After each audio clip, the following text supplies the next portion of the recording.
The question is, are all 8 hours created equal when you're going to sleep? We're going to get into that here in a second. What I really need people to understand around exercise is that recovery is the magic. It's where all of the good stuff that you want happens. So you really have to put, I don't think people put enough of an emphasis on this thing and really get educated around what recovery can do for you and why it's so important. And it's a tough thing to do. It's especially if you're a go hard like me that just likes to go until he can't do 17 minus 4 in his head. And that's a time when you need to sit down and take a load off. So the recovery is the magic, and you cannot be overworked. You can only be under recovered. Okay. We know that because the Bulgarian method requires you to work out 3 times a day, but you sleep about 16 hours a day. So they have just massive amounts of recovery, and you have to understand that recovery is where all the good stuff happens. The reason I call it the magic is because you don't actually lose fat when you're in the gym.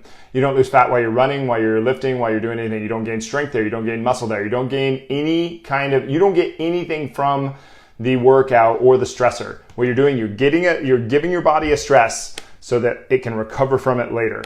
And when it recovers from it, that's where all of that magic happens. That's where we get the strength. That's where we get the muscle gain. That's where we get the lean tissue gain. That's where we get the fat loss. That's where we get all the, even mobility and stability. That we don't get those during the workout. We get those after. So recovery is the magic. And you have different ways to get recovery. And I think that this is where a lot of the like kind of ambiguity comes in, is because people are just like, well, it's not very clear. Like, when are we recovering? When are we not recovering? Well, there's recovery while you're just awake and moving around. There's recovery like sleep, and there's recovery even during your workout or between workouts.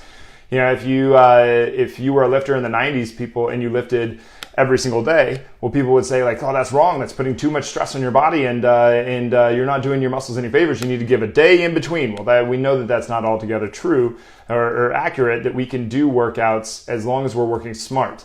Okay, if we're just beating the crap out of our body 3 times a day and not getting enough rest, well, then we're not going to reap the rewards of the magic. So that it goes back to that. So between workouts, okay, so you have sets, you have reps that you're getting that you can like between sets. How much time do you take? You know, if you're doing a high intensity interval training like a metabolic workout at Grit Gym, or like even CrossFit uses this. If you're using a high intensity interval training, which is a fantastic method of training, it's just one method though. So keep that in mind. It's just one method where there needs to be this plethora of different training methods. So if you're using that, your recovery is going to be fairly short, because you want your heart rate to come down, back up, down, up, down, up, down throughout the workout, because we're very inefficient at that. So it burns through a ton of calories that way.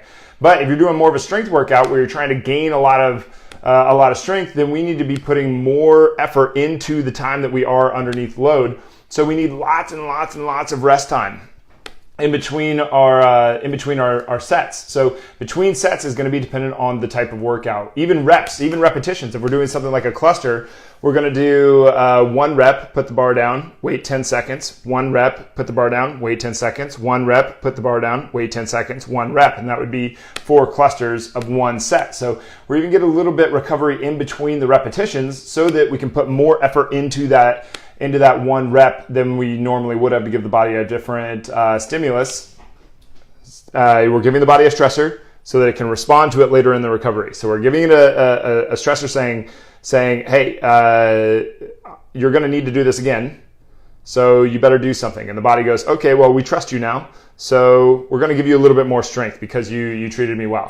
Right? So in between reps, in between sets, there's a certain amount of recovery. In between workouts, it's the same thing. You just have to work. I think this is a little bit beyond I'll do a video on that sometime, but between workouts, how you actually do that. I think that there's enough lifestyle factors going into that it's really hard to get into here. But there's also active recovery, and that's what we try to do during the tune-up workout at a Grit Gym. You can also do your warm-up 3 times. So maybe you come in and you foam roll, and you do your foam rolling, and then you jump into your warm-up and you do that 3 different times. So let's say you're going to do some kind of breathing drill. You're going to do a hip mobility, upper back mobility. You're going to do a couple different shoulder stabilizers, maybe a hip stabilizer, and then you're going to work through 3 different dynamic exercises, like an overhead lunge or a lateral lunge or a squat of some kind, and you do that for 3 sets. Now, or for three rounds of that same circuit. And obviously that's a very easy workout, but you walk out of there feeling kind of taller, kind of stretched out, kind of just feeling good. And that's what we want in the recovery. So that's a way to get some active recovery. That's a really good thing to do, once or, maybe 1 to 4 times a month. Now, getting into sleep, and this is what the actual post was about, are all 8 hours created equal? So if you went to bed at 10 and you woke up at 6, is that the same thing as going to bed at 1 and waking up at 9 a.m.? The thing is, it seemed like it for a long time, and when we get into the research of it, that is not accurate at all. So we know a few things. We know a few things about sleep. Sleep is not accumulative. It's not like you can not sleep for 2 days and then sleep for 16 hours and think that it's exactly the same. It's not. Sleep is about consistency. It's a consistency over time.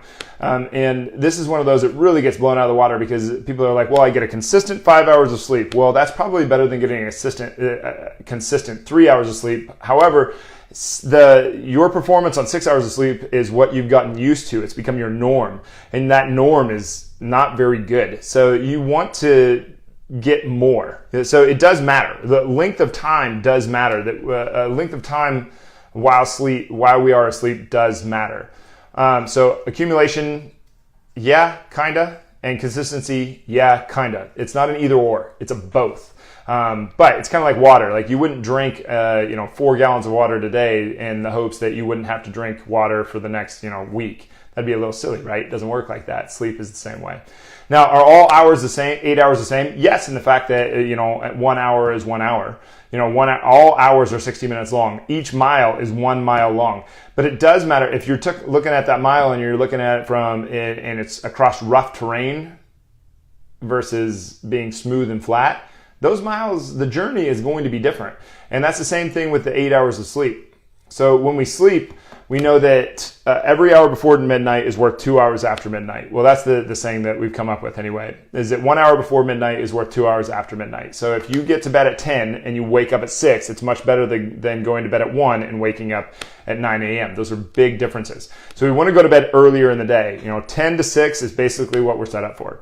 Now, what about when we're awake? Because we're awake for about 16 hours a day. If we're getting 8 hours of sleep, then we're going to get 16 hours of being awake. And 1 of those hours should be spent exercising. So now we have 15 hours. 15 hours that we're going to accumulate more stress than we will during that 1 hour workout. So we have to look at that and we got to be like, okay, how can we actually improve the recovery during our day? Because if we're just a bunch of ball of stress walking around, we're not going to get the recovery that we actually want. And we see people like this in Grit Gym every once in a while that they can't recover from their workouts, and so we have to modify them so that they're doing less volume because their lifestyle is impeding how much they can actually do in the gym. So we have to kind of mitigate some of the stress during their workout. So what can you do while you're awake? Well, you can laugh, you can have fun, you can have sex, you can calm down and just relax. You can work without going nuts. I know a lot of people that the only way that they can work is if they're in complete chaos.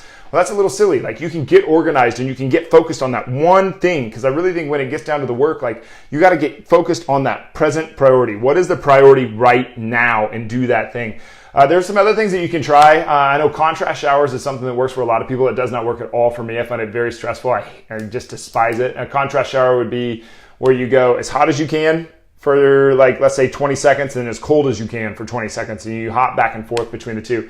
I find these miserable. I don't know why anybody would like them, but for some people they really it feels good. It helps them relax. It helps them get some blood flow going in their bodies, and it seems to be beneficial. Now, I do think meditation and sensory deprivation are things that you just will be the next great health wave.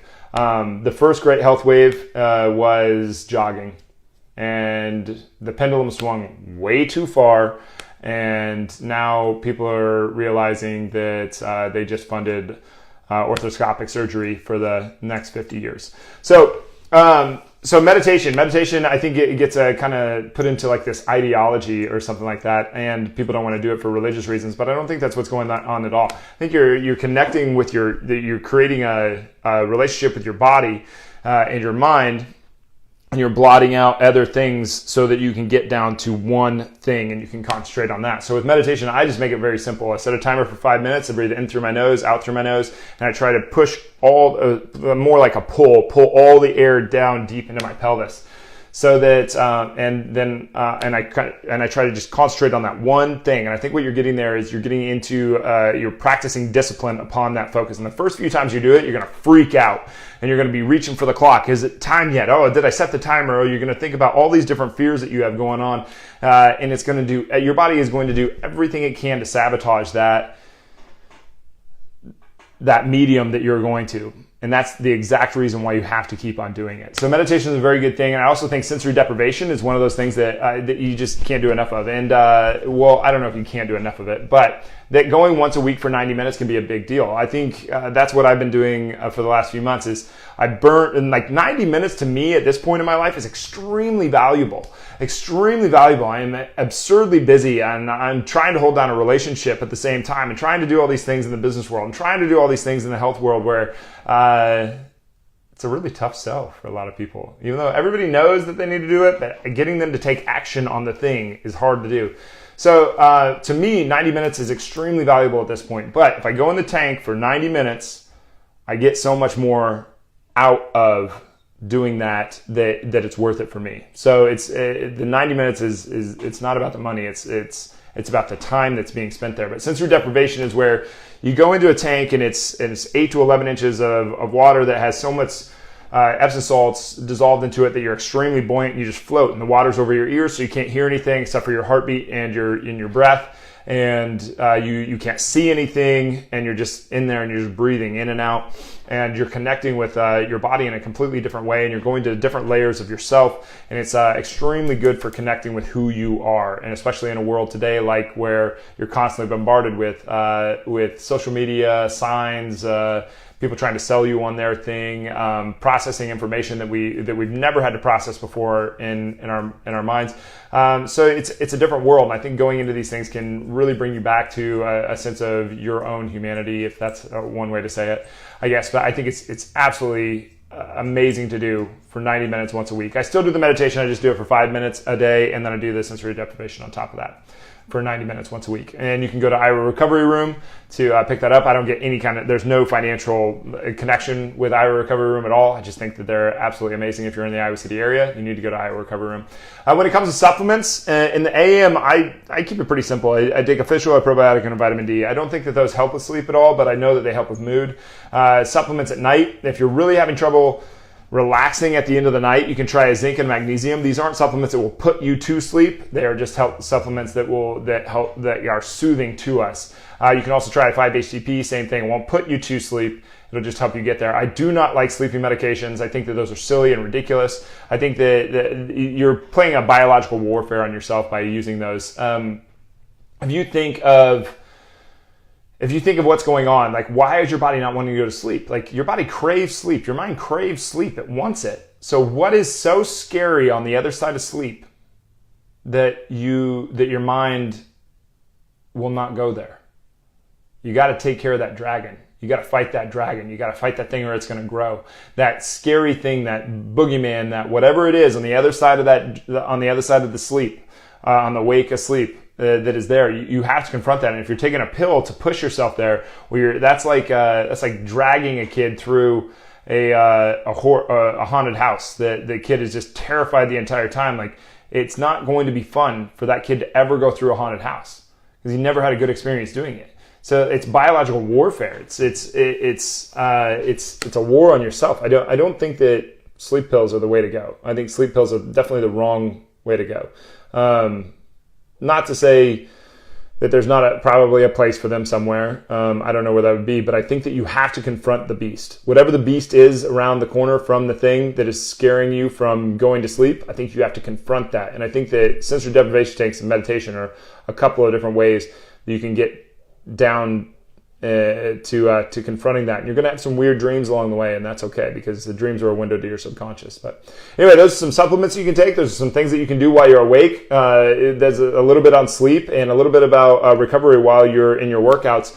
But recovery is where the magic happens. You cannot be overtrained. You can only be under recovered. And that is not to take away from and add to this idea that you can just work out, and never have to pay your recovery any attention. No, the other way around. You have to get very, very, very clear with your recovery. You have to get very in touch with this thing, and you have to use it for everything that it can be. Otherwise, you are not getting the most of your body. You're taxing your body. You're going to you're not going to have the same amount of moments in your years, and you're going to have less years overall. So this recovery thing is magic. You have to use it. It's absolutely amazing. People that have better recovery methods have better fat loss. They have better body composition. They have more muscle tissue. They have better strength gains. They have better relationships with their significant other, with their kids, with everything. It's absolutely fantastic what recovery can do for a person, but you have to engage with it. So anyway, hope you guys got something out of this, and you've been swayed to sleep more, eat better, calm down, and get focused on what is important in this moment. And then also to try sensory deprivation tanks. If you're in Iowa City, definitely go to the Iowa Recovery Room. Just Google it. His name's Patrick. He's a good guy. And it's pretty simple. But I encourage you to sign up for the membership and use it once a week. Once a week for 90 minutes for a couple of months. And just see what you can do with it. But it's going to take a lot of courage to do that. But anyway, thanks for being here, guys. See you tomorrow.